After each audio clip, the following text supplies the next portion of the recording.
नमस्कार दोस्तों, आप सभी का ए शिक्षालय के यूट्यूब चैनल पे स्वागत है। हम लोग हिंदी की श्रृंखला शुरू किए हैं, हिंदी की प्रैक्टिस सेट शुरू किए हैं और लगातार हम लोग इस प्रैक्टिस सेट में आगे बढ़ रहे हैं। और आज 9वां प्रैक्टिस सेट आपका हिंदी के समास टॉपिक से हम लोगों ने लिया है। आज भी हम इस श्रृंखला में 20 प्रश्नों आपको मिलेंगे और उन प्रश्नों को आपको 1 बाय 1 करना है। चलिए, ये जो आपकी आगामी परीक्षा यूपी लेखपाल है, UP TET, UP police, UP ITI instructor, LT grade या पॉलिटेक्निक, इन सब के लिए जो में हिंदी आपका आता है, उन सब के लिए ये आपका समास जो है बहुत उपयोगी ही साबित होगा। चलिए हम लोग आगे चलते हैं। सबसे पहले ये जान लें कि समास है क्या। समास का अर्थ है संक्षिप्तीकरण। हिंदी व्याकरण में समास शब्द का अर्थ छोटा रूप होता है।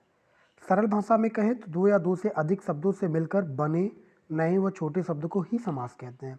मतलब आपके पास दो अलग अलग शब्द हैं, उनको एक साथ आप जोड़ दें और उसमें क्या करें, हम कुछ शब्दों को जो मिला के हम नए शब्द को बना रहे हैं, उनका अर्थ ज़्यादा निकले, ठीक है, तो संक्षिप्त कर देना आपका समास ही है। दूसरे शब्दों में हम क्या, समास वह क्रिया है जिसके द्वारा हिंदी में कम से कम शब्दों में अधिक से अधिक अर्थ प्रकट किया जाता है। तो बात वही है कि हम जब हमारे पास शब्द अधिक हो लेकिन जब संक्षिप्तीकरण हो जाए, संक्षेप हो जाए, तो उसके बाद हम क्या करते हैं कि जो नया शब्द मिलता है उससे अधिक अर्थ प्रकट हो, वही हमारा समास कहलाता है। दूसरा, इसमें दो चीज़ कभी कभी पूछी जाती है, सामासिक शब्द और समास विग्रह। समास विग्रह और सामासिक शब्द। सामासिक शब्द क्या होता है, समास के नियमों से निर्मित शब्द सामासिक शब्द कहलाता है। इसे समस्त पद भी कहते हैं। जो समास के नियम है उनसे जो निर्मित, क्योंकि देखिए समास अभी पढ़ेंगे, कुल हिंदी में 6 समास हैं आपके पास। आपको पता होगा कि कितने समास हैं, 6 समास हैं। अव्ययी भाव समास, तत्पुरुष समास, कर्मधारय समास, द्विगु समास, द्वंद्व समास और बहुव्रीहि समास। इस आपके 6 समास हैं। मूलतः 4 समास हैं, लेकिन हम सामान्यतः 6 समास को हम पढ़ते हैं। उसके बाद भी अलग अलग इन सभी समासों के भी भेद हैं, ठीक। तो समास होने के बाद विभक्तियों के चिन्ह, जो हमारे चिन्ह हैं या जिसे हम परसर्ग भी कहते हैं, वो लुप्त हो जाते हैं। जैसे राजपुत्र, राजा का पुत्र है तो का गायब हो गया ना आपका, तो राजपुत्र हो गया, इसे हम सामासिक शब्द कहें। अब उसके जैसे विपरीत, उसका विपरीत क्या होता है, समास विग्रह। सामासिक शब्दों के बीच के संबंधों को स्पष्ट करना समास विग्रह कहलाता है। विग्रह के पश्चात सामासिक शब्दों का लोप हो जाता है, जैसे राज प्लस पुत्र, राजा का पुत्र, ठीक। तो ये दो शब्द आपके सामासिक शब्द और समास विग्रह, ये दो आपके क्लियर हो गए। अब चलिए हम लोग प्रश्नों पे चलते हैं। प्रश्न संख्या 1 आपसे क्या कह रहा है, दो या दो से अधिक शब्दों से मिलकर बने हुए नए सार्थक शब्द को क्या कहते हैं। तो अभी हम लोगों ने समास की परिभाषा पढ़ी, तो ये क्या है, एक समास की परिभाषा ही तो है, दो या दो से अधिक शब्दों से मिलकर बने हुए नए सार्थक शब्द को समास कहते हैं। तो ऑप्शन ए संधि, ऑप्शन बी समास, ऑप्शन सी अव्यय एंड ऑप्शन डी छंद। तो ऑप्शन बी यहाँ पे सही हो जाएगा। समास, हम उसको क्या कहते हैं, समास कहते हैं। इसको हम क्या कहते हैं भैया, समास कहते हैं। प्रश्न संख्या 2, समास शब्द का शाब्दिक अर्थ होता है। ऑप्शन ए संक्षेप, ऑप्शन बी विस्तार, ऑप्शन सी विग्रह, ऑप्शन डी विच्छेद। तो समास शब्द का शाब्दिक अर्थ जो होता है वो क्या होता है, संक्षेप। ए फॉर आपका जो है आंसर नंबर ए जो है संक्षेप, या हम इसी को संक्षिप्तीकरण भी कहते हैं। इसी को हम क्या कहते हैं, संक्षिप्तीकरण भी। तो ऑप्शन ए प्रश्न संख्या 2 के लिए सही हो जाएगा। प्रश्न संख्या 3, निम्न में से कौन सा पद अव्ययी भाव समास है। ऑप्शन ए गृहागत, ऑप्शन बी आचार कुशल, ऑप्शन सी प्रतिदिन, ऑप्शन डी कुमारी। अब पूछ रहा है अव्ययी भाव। सबसे पहले अव्ययी भाव समास क्या होता है। अव्ययी भाव समास आपने पढ़ा होगा कि जो अव्यय से मिलके बने हुए शब्द होते हैं वही अव्ययी भाव समास है। तो गृह आगत में है क्या, नहीं है। आचार कुशल में है क्या, नहीं है। कुमारी में है क्या, नहीं है। लेकिन प्रतिदिन, प्रतिदिन में आपका अव्ययी भाव समास है। तो ऑप्शन नंबर सी जो है वो राइट हो जाएगा प्रश्न संख्या 3 के लिए। अव्ययी भाव समास किसमें है, प्रतिदिन में है। प्रश्न संख्या 4, जिस समास में उत्तर पद प्रधान होते हैं, यहाँ ज गलत लिखा गया है, उत्तर पद प्रधान होने के साथ ही साथ पूर्व तथा उत्तर पद में विशेषण विशेष का संबंध भी होता है, उस समास को कौन सा समास कहते हैं। ऑप्शन ए बहुव्रीहि, ऑप्शन बी कर्मधारय, ऑप्शन सी तत्पुरुष एंड ऑप्शन डी द्वंद्व समास। तो दोस्तों यहाँ पे देखिएगा, आपने पढ़ा होगा कि सबसे पहली जो आपकी इसमें क्या क्या कि उत्तर पद प्रधान हो गया है। दूसरा कह रहा है विशेषण और विशेष्य का भी संबंध होता है। तो आपने पढ़ा होगा जहाँ पे विशेषण या विशेषता की बात की जाए, किसी की गुण की व्याख्या की जाए, तो वहाँ पे याद रखिएगा हमेशा और हमेशा क्या होता है, कर्मधाराय समास होता है। विशेषण का मतलब कर्म, जैसा आपने कर्म किया है वैसे आपकी विशेषता होगी। आप अच्छे हैं तो आप अच्छे होंगे, आप बुरे कर्म करेंगे तो तो आप उससे याद है, कर्म का मतलब है विशेषण विशेष से। ठीक। प्रश्न संख्या 5 क्या कह रहा है आपसे, निम्न में से कर्मधाराय समास किसमें है। ऑप्शन ए चक्रपाणि, ऑप्शन बी चतुर्युगम, ऑप्शन सी नीलोत्पलम एंड ऑप्शन डी माता पिता। तो आपको बताना कर्म धाराएं। अभी अभी हम लोगों ने कर्म धाराएं की परिभाषा देखी कि प्रथम पद और उत्तर पद में उत्तर पद प्रधान होता है, बट उसके साथ विशेषण और विशेष्य की संबंध जो है हमें यहाँ पे देखना है। तो ऑप्शन ए क्या है, चक्रपाण, ये तो नहीं होगा आपका। चक्रपाण समझ रहे हैं ना, चक्र को धारण करने वाला। चतुर्युगम ये भी नहीं होगा। माता पिता ये भी नहीं होगा। द्वंद्व, तो यहाँ पे नीलोत्पलम जो है ऑप्शन सी सही हो जाएगा कर्मधारा समास के लिए। माता पिता यहाँ पे द्वंद्व हो जाएगा। ठीक है। चतुर्युगम आपका द्विग हो जाएगा और चक्रपाणी आपका बहुब्री हो जाएगा। जिस समास के प्रश्न संख्या 6 नंबर आपसे कह रहा है, जिस समास के दोनों पद अप्रधान होते हैं वहां पर कौन सा समास होता है। अप्रधान का मतलब है कि दोनों पदों की बराबर दर्जे के होते हैं, दोनों में कोई प्रधान अप्रधान की बात होती है, न प्रथम की बात होती है न उत्तर की बात होती है, दोनों बराबर होते हैं। तो उस समास को हम कौन सा कहते हैं। ऑप्शन ए द्वंद्व, ऑप्शन बी द्विगु एंड ऑप्शन सी तत्पुरुष एंड ऑप्शन डी बहुव्रीहि। तो ऐसा कौन सा समास होता है जिसमें दोनों पद अप्रधान होते हैं, तो वो होता है बहुव्रीहि समास। क्योंकि यहाँ पे दो एक अलग ही अर्थ आपको निकलता है, वही उसे हम बहुव्रीहि समास कहते हैं। तो ऑप्शन डी जो है वो सही हो जाएगा प्रश्न संख्या 6 के लिए।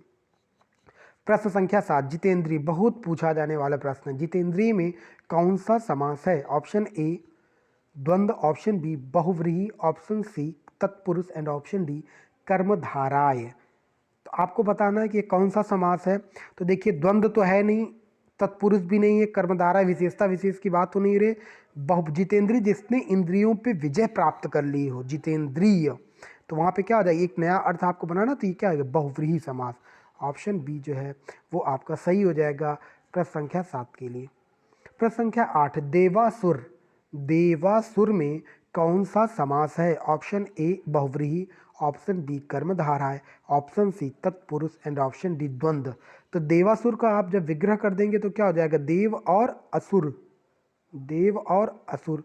तो ये क्या हो गया, देव और असुर की बात कर रहा है, इसका मतलब ये क्या द्वंद्व है, एक तरफ देव और एक तरफ दानव। तो देवासुर हो जाएगा। तो ऑप्शन नंबर डी जो है द्वंद्व समास इसके लिए सही हो जाएगा प्रश्न संख्या 8 के लिए। प्रश्न संख्या 9 आपसे क्या कह रहा है। प्रश्न संख्या 9 कह रहा है देशांतर में कौन सा समास है। देशांतर में कौन सा समास है। ऑप्शन ए बहुव्रीहि, ऑप्शन बी द्विगु, ऑप्शन सी तत्पुरुष एंड ऑप्शन डी कर्मधारा है। देशांतर भी खूब पूछा गया है आपके एग्जाम में। तो देखिएगा देशांतर जो हो जाएगा वो आपका, देखिए इस देशांतर से कोई नया आपका अर्थ नहीं निकल रहा है, द्विगु नहीं होगा आपका, कर्मधारा विशेषता की भी बात नहीं हो रही। तो यहाँ पे क्या हो जाएगा, तत्पुरुष समास सही हो जाएगा। ऑप्शन नंबर सी जो है वो यहाँ पे सही हो जाएगा, तत्पुरुष समास प्रश्न संख्या 9 के लिए सही हो जाएगा। प्रश्न संख्या 10 दीनानाथ में कौन सा समास है। दीनानाथ आपसे पूछ रहा है, दीनानाथ। ऑप्शन ए कर्मधारा है, ऑप्शन बी बहुव्रीहि, ऑप्शन सी द्विगु एंड ऑप्शन डी द्वंद्व।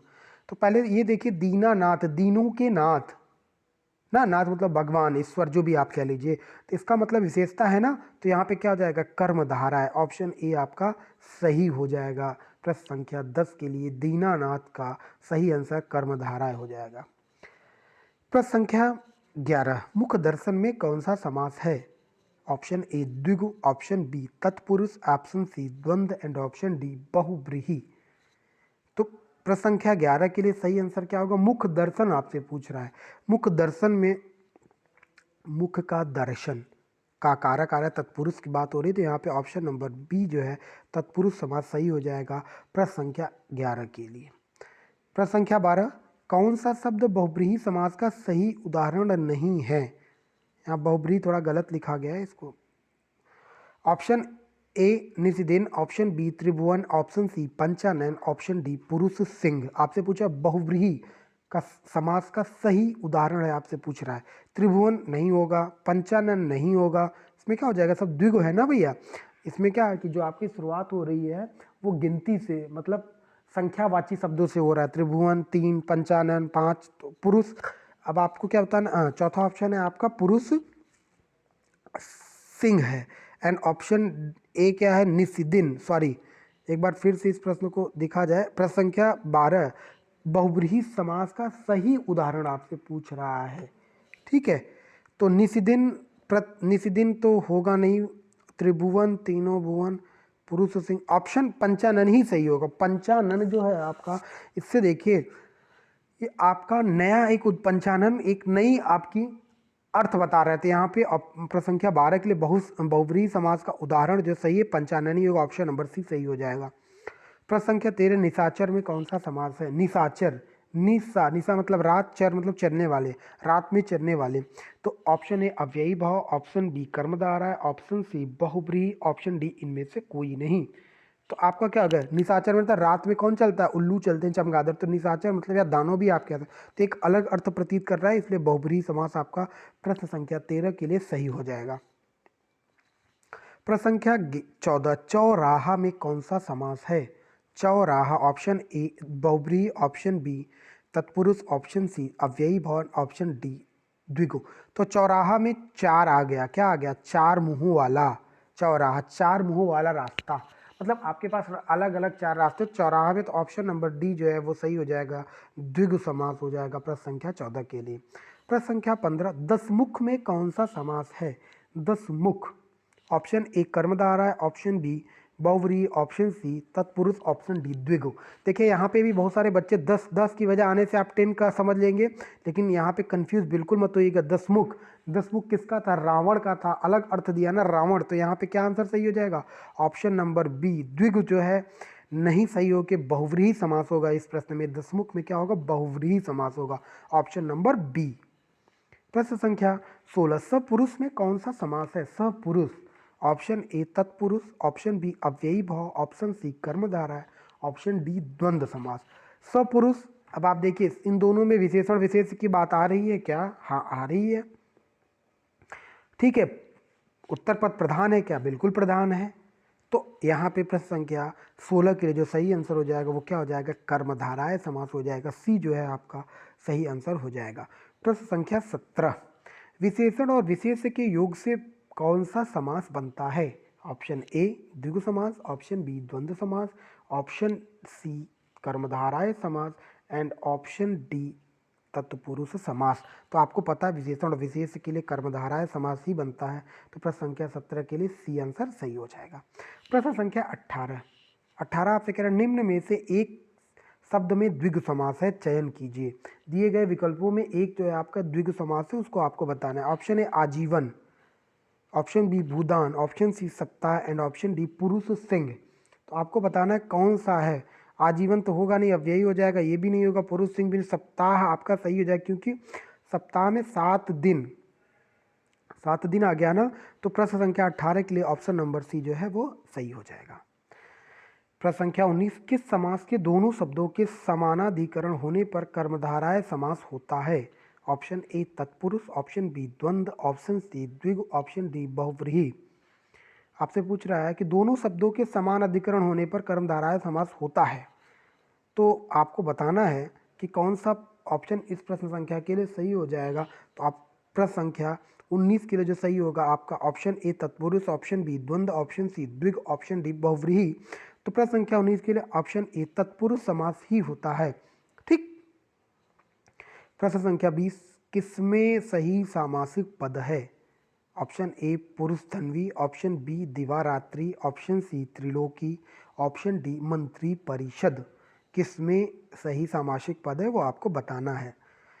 तो ऑप्शन जो है आपका दिवारात्रि प्रश्न संख्या 20 के लिए सही हो जाएगा, आपका ऑप्शन नंबर बी प्रश्न संख्या 20 के लिए। तो ये आज आपको 20 प्रश्नों की श्रृंखला थी दोस्तों। अगर आपको ये वीडियो या प्रश्न सही लगे हों तो आप बिल्कुल लाइक और सब्सक्राइब और अपने ग्रुप में शेयर कर दीजिएगा ताकि और बच्चों को इससे लाभ मिल सके। ये प्रश्न कहीं ना कहीं आए हुए ज़रूर हैं या आने की संभावना हो सकती है। तो आज के लिए दोस्तों इतना ही, थैंक यू। जय हिंद दोस्तों।